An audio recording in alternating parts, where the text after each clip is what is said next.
अब नहीं बन सकती उद्धव ठाकरे की सरकार। सुप्रीम कोर्ट ने कहा मुख्यमंत्री पद से इस्तीफा देकर उद्धव ठाकरे ने की सबसे बड़ी भूल। फिलहाल शिंदे सरकार के लिए टला बड़ा खतरा। और आज सुप्रीम कोर्ट में महाराष्ट्र के ex chief minister Uddhav Thackeray के केस की सुनवाई थी, जिसमें कोर्ट इस बात का फैसला करने वाली थी कि क्या एकनाथ शिंदे की सरकार को पलटकर एक बार फिर से उद्धव ठाकरे मुख्यमंत्री बन सकते हैं या फिर नहीं।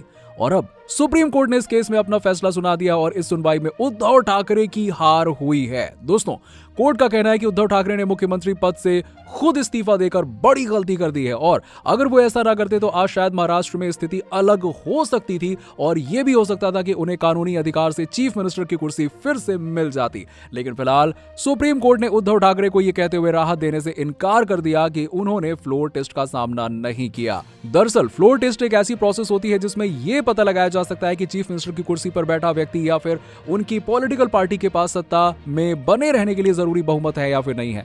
ये मामला टेस्ट का हो तो विधानसभा में और अगर सेंटर का हो तो लोकसभा में फ्लोर टेस्ट होता है, जिसमें सभी विधायकों या सांसदों को हाउस में पेश होना होता है और सबके सामने अपना वोट पेश करना होता है, यानी कि देना होता है। लेकिन उद्धव ठाकरे ने फ्लोर टेस्ट किए बिना ही ये समझकर रिजाइन कर दिया कि अब उनके पास बहुमत तो है ही नहीं, इसीलिए अब कोर्ट कानूनी रूप से उनकी कोई मदद नहीं कर सकती है। इसके अलावा सुप्रीम कोर्ट ने गवर्नर के फैसले को भी गलत ठहराते हुए कहा कि उनका डिसीजन इंडियन कॉन्स्टिट्यूशन के मुताबिक नहीं था। उन्होंने कहा कि गवर्नर के पास ऐसा कोई प्रूफ नहीं है जिससे यह संकेत मिल सके कि असंतुष्ट विधायक सरकार से समर्थन वापस लेना चाहते थे। आगे चीफ जस्टिस ने कहा कि गवर्नर ने शिवसेना के विधायकों के एक ग्रुप के प्रपोजल पर भरोसा करके यह निष्कर्ष निकाला कि उद्धव ठाकरे ज्यादातर एमएलएस का समर्थन खो चुके हैं, जो कि बिल्कुल गलत डिसीजन था।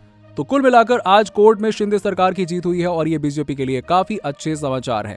हालांकि आगे चलकर इलेक्शन में इससे बीजेपी को नुकसान हो सकता है, क्योंकि महाराष्ट्र के लोगों को उद्धव की सरकार गिराने का सीएम शिंदे और बीजेपी का ये तरीका बिल्कुल रास नहीं आया। वहीं उद्धव ठाकरे ने इस्तीफा देकर अपने जीवन की सबसे बड़ी गलती की है, क्योंकि अब उनके पास मई 2023 में होने वाले पार्लियामेंट इलेक्शन और अक्टूबर 2024 में होने वाले असेंबली इलेक्शन का इंतजार करने के अलावा कोई विकल्प नहीं बचा है।